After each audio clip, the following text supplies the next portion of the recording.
Pemirsa, kepengurusan DPP Golkar hasil Munas ke-8 di Riau tahun 2009, di mana Abu Rizal Bakri duduk sebagai Ketua Umum, malam ini menyelenggarakan Rapat Pimpinan Nasional atau Rapimnas ke-8 di Jakarta. Namun kubu Agung Laksono menolak hadir dalam Rapimnas 8 di Jakarta malam ini dengan alasan Rapimnas yang digelar adalah ilegal. Bagaimana implikasi Rapimnas malam ini terhadap islah kedua kubu yang telah disepakati bersama pada 30 Mei lalu di kediaman Wakil Presiden Yusuf Kala? Apakah islah Golkar kembali terancam dengan penyelenggaraan Rapimnas malam ini? Untuk membahasnya telah hadir di studio Ketua DPP Golkar Munas Jakarta Leon Waban dan pengamat politik sekaligus peneliti senior LIPI Indria Samego, dan kami juga nanti akan mencoba bergabung dari ajang Rapimnas 8 dengan Sekjen DPP Golkar hasil Munas Bali Idrus Marham. Saya akan sapa dulu narasumber yang sudah hadir di studio. Selamat malam Pak Leo dan juga Pak Indria. Selamat malam.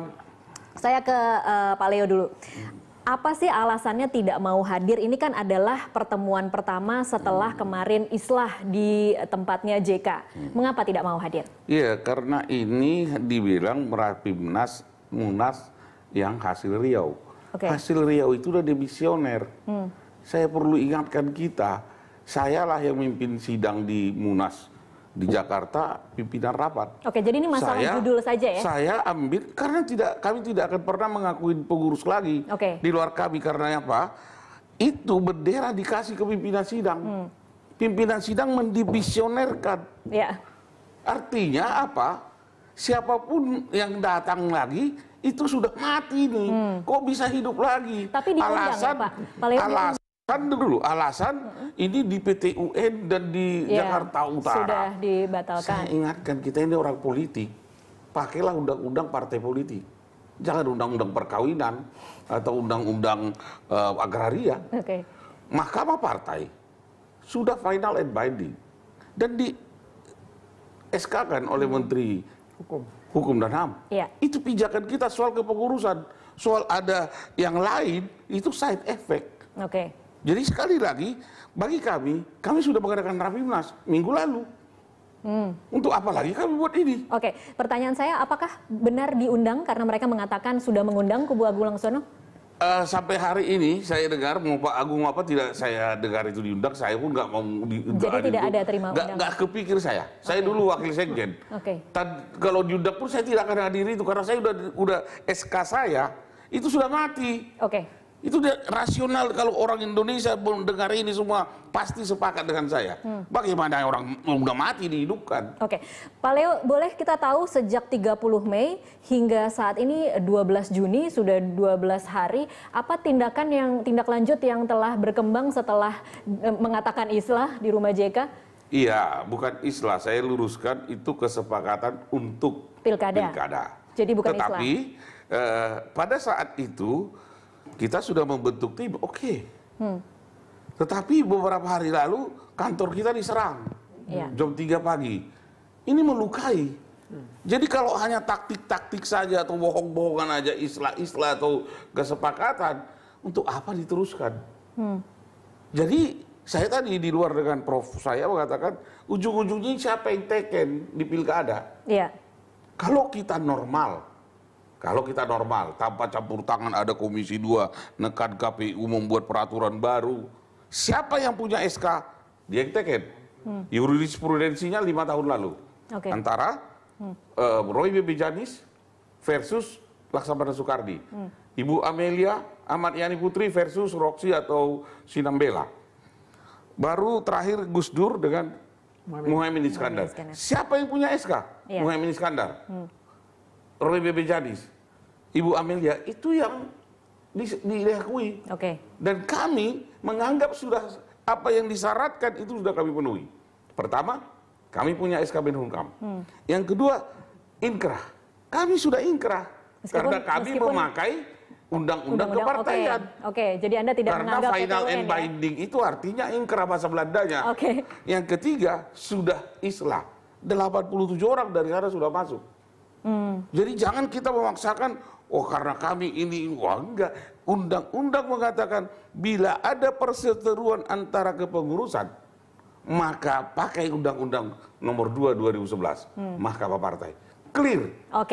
Jadi kalau kemudian merujuk terhadap 4 poin yang dibacakan oleh Yusuf Kala, itu kemudian dijudulkan sebagai komitmen dari Islah, setuju mendahulukan kepentingan Partai Golkar, setuju membentuk tim penjaringan bersama di daerah, baik di tingkat provinsi maupun kabupaten kota, dan calon yang diajukan maupun kriteria disepakati bersama, itu semua belum dilakukan, Pak Leo. Kami sudah menghargai apa niat baik Bapak Wakil Presiden, mantan Ketua Umum yang kita hormati.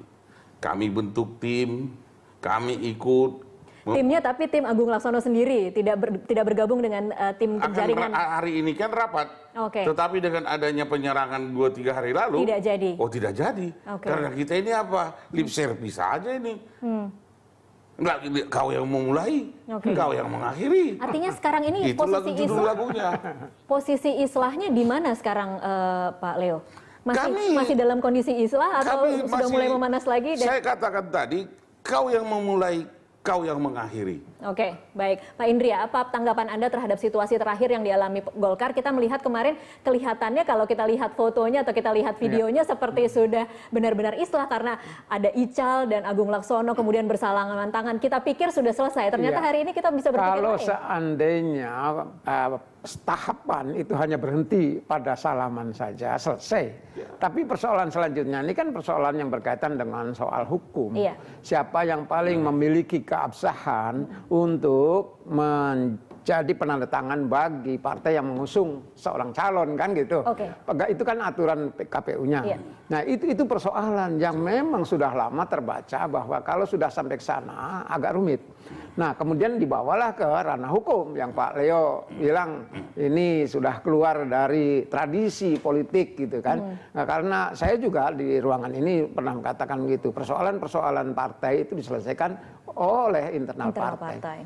Tapi karena sudah dibawa ke ranah hukum maka panjang ceritanya. Itu satu. Yang kedua, saya juga ya sudah lama lah saya melihat bahwa kalau ke ranah hukum, kemudian di situ ada hakim itu manusia. Apa maksud Anda? Ya, hakim itu manusia itu punya kepentingan. Nah, di Indonesia ini saya bilang sampai sekarang belum menjadi negara hukum. Kita ini masih negara kekuasaan. Siapa yang punya kuasa? Apa Anda menuduh bahwa hakim PT UN kemarin? Saya berani mengatakan begitu bahwa persoalan di kita ini ya tidak bisa diselesaikan di dalam arti normatif itu. Masih ada main-main itu ya. Jadi semua orang tahu. Makanya kami banding langsung.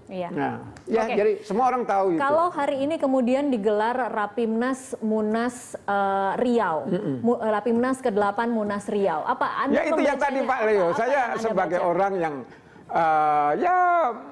pernah berorganisasi lagi kecil gitu kan, saya melihat bahwa ada proses-proses pengakuan terhadap eksistensi satu kepengurusan. Bukankah itu kemudian memanaskan lagi situasi yang kemarin sebenarnya sudah kita bisa katakan saya tidak tahu kondusif. Story di dalamnya, tapi kalau mendengar cerita Pak Leo, ini adalah akal-akalan dari Komisi 2 yang memang memiliki power untuk mempengaruhi KPU.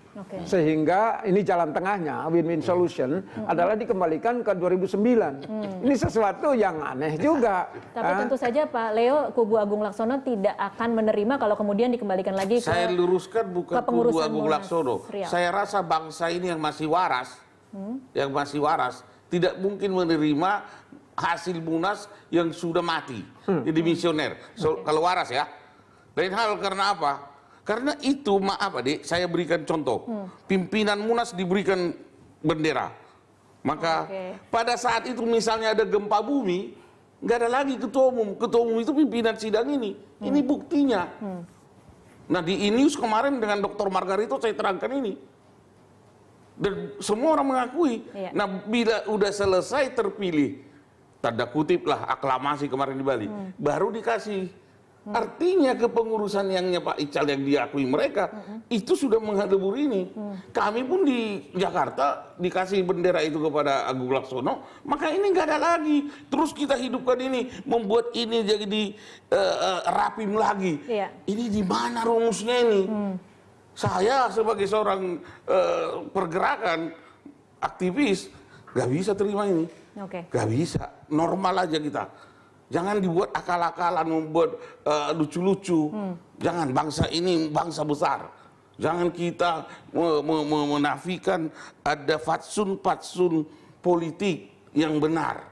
Jangan kita menafikan itu. Baik, kita tahan dulu di situ, nanti akan kita lanjutkan, dan kita juga masih mencoba bergabung dengan Hotel Sangrila Jakarta di mana ajang Rapimnas 8 Munas Riau digelar, dan bersama dengan Sekjen Partai Golkar versi Munas Bali Idrus Marham. Sesaat lagi.